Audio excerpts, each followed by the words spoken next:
Yo, what is going on today, YouTube? Hope you guys are doing fantastic.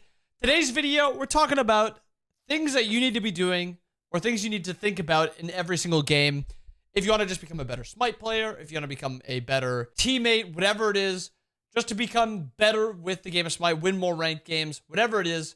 15 things. Number one, before you even load into the game, as you're on the loading cards, you should be considering what your build is going to look like. Well, this is my team. This is their team. We're struggling to build anti-heal because we have a Kali jungle. So maybe I fit in like an extra pestilence somewhere. Maybe I fit in a divine somewhere. I go divine earlier because we need this anti-heal early. They have a hell mid.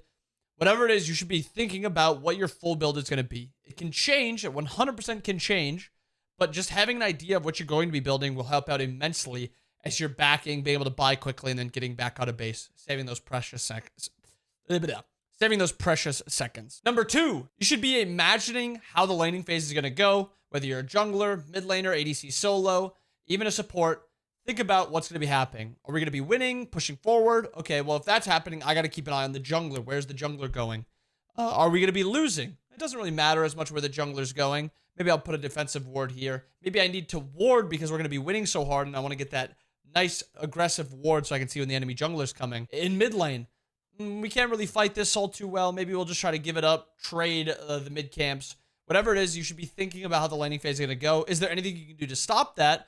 Or do you just kind of have to accept it and then play around that? Number three, keeping in mind last hits. And now this is something that I think is very important for every single player. I think there's a lot of high-level masters, grandmasters players that don't really consider this. They're just good mechanically. You lose a lot of gold when a minion dies without you actually being the one to last hit it. And you lose a lot more if it dies in a tower. Now, 17 versus 25 gold for getting that last hit doesn't seem like a lot.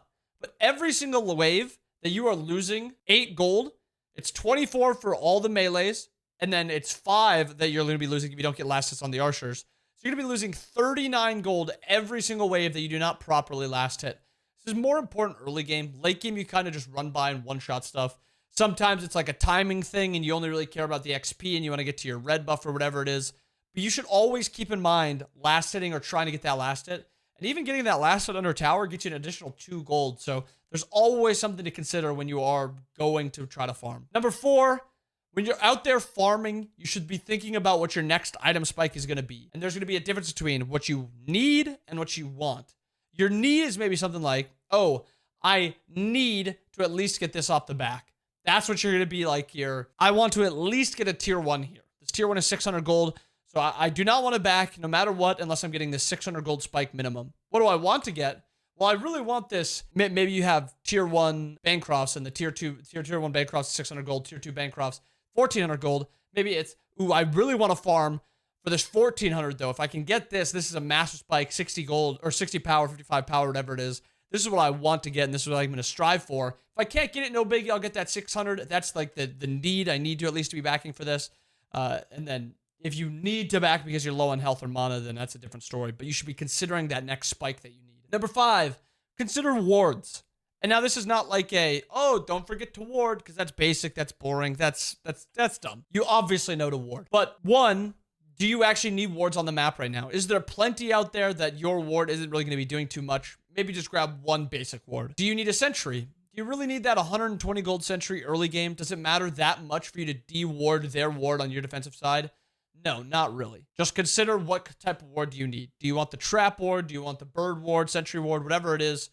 Think about that. Number 6, just keep your mind clear. No need to tilt. It's just a game. You're just trying to improve. This game is dog shit. No, man. Nice. These walls. Fuck. Why are they so big? Oh, my goodness. Look at how skilled I am. Oh, my fuck. My abilities are coming up, and I'm just spamming them. Oh, I'm so mechanical. Doesn't really matter what your teammates are doing. It doesn't really matter what the enemy team is doing. All you're trying to do is improve yourself just to get better. Keep yourself out of those situations where you're tilting, typing, whatever it is. Just keep the mind clear. Number 7, position where you shouldn't get punished. There's always going to be an opportunity for you to get punished. If there's 5 people rotating to you at level 1, there's nothing you can do. You're dead. If there's 5 people rotating to you at level 20, 99% of the time, there's nothing you can do. You're dead. But you should position where you shouldn't get punished. Oh, if there's only 2 here, they try to jump on me, I can just dash towards tower. I'm fine. That's what you should be considering. If I walk up to this wave and there's only 1 person around the corner, if it's the jungler, I'm dead. Maybe I shouldn't walk up to this wave. I should let them have it. I shouldn't get punished if I sit back here. Number 8, trade health and mana intelligently. I think a big issue that a lot of players have is they trade mana ineffectively. Trading health is also the same thing because you can kind of tell, oh, my health is dropping faster than them. I should back off. I'm losing this trade. That's obvious.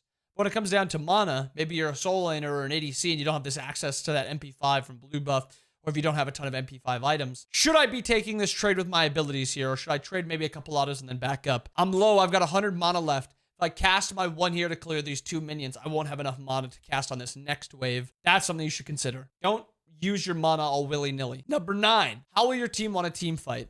Do you have more of a dive-oriented comp, a front-to-back comp, a pick comp, a split push comp? Unfortunately, that's going to happen because it's ranked if you have like a Chrono or something like that. These comps play differently, and you should play to make the comp style that you're playing as effective as possible. If you have that Chronos and he's split pushing solo laner, unfortunately, you're going to want to play around that. It's not fun, but that's what you're just going to have to play around. Let him take that tier 1 tower. Don't overcommit to fights. Kind of just bait them forward and then reset. Bait them forward and then reset, and let him just push the other side. Number 10, how do we want to siege / anti-siege? Do we want a 5-man group? Maybe we have a bunch of big team fights, all Hunbots, Cthulhu, Ares, and we just want to group. Do we have really good split pushing? Maybe we have like a Suki who pushes towers by himself pretty well, or Wukong who can threaten in a 2v2 or a 1v1. That's something that you want to consider when you're sieging. And when you're anti-sieging, it's who do we need to match their jungler if he splits, or their soul laner if he splits? If they 5-man here, when do we want to engage? Consider that. And now if you're to consider after something happens, after fights, whether it's 1v1s, 2v2s, scuffles, stuff like that, think about why you died and how you died. Did you get your ability interrupted and then you got punished for it? Did you walk up with no beads? Was your ultimate down and you tried to trade without ultimate? Consider that, and then don't let it happen again if you can help it. And if there's something you need to change, maybe you have to be a lot smarter using your dash because they have a lot of abilities that punish your dash. Be smart with that. Think about that. Number 12, after team fights. Why did the fight go bad? Why did it go good? We dominated this fight. Why did we dominate? Are we up 20k? Did we dominate just because we have a massive lead? Did my jungler pick off 2 in the back because their support was a little AFK diving us? Maybe we try to hit the support a little bit and have him play a little bit farther up and then let the assassin do that again. Consider stuff like that. This one might be a little controversial, but after games, check the stats. The stats don't tell every story, and I don't mean kills, deaths, assists. That doesn't really matter. I mean the actual numbers. Was your gold lower than the enemy's gold in your position, even though your team was up 5k? Did you farm badly? Were you just getting picked a lot while early game was still happening and you weren't able to farm? Was your damage super low and you were supposed to be like the supreme damage source on your team? See these stats, realize that they don't tell the whole story, but if you can kind of think back of like, oh, I did die a little bit too much early game and it wasn't allowing me to farm really. That'll help you kind of switch stuff up and play stuff a little bit better. Number 14, the guy opposite side of you, the enemy. Consider what he did. Did he play something good? Did he play something bad? Did he build something good? Build something bad? You're not a perfect player. I'm not a perfect player. There is stuff that the enemy's going to be doing that I'm like, dang, that was smart. Maybe he didn't need Reaver this game because we didn't have really that much health on our tanks. Our tanks actually built a lot of like breastplates and stuff like that, and they actually didn't get very high in health. So the Reaver wasn't as effective as getting that 40% pen.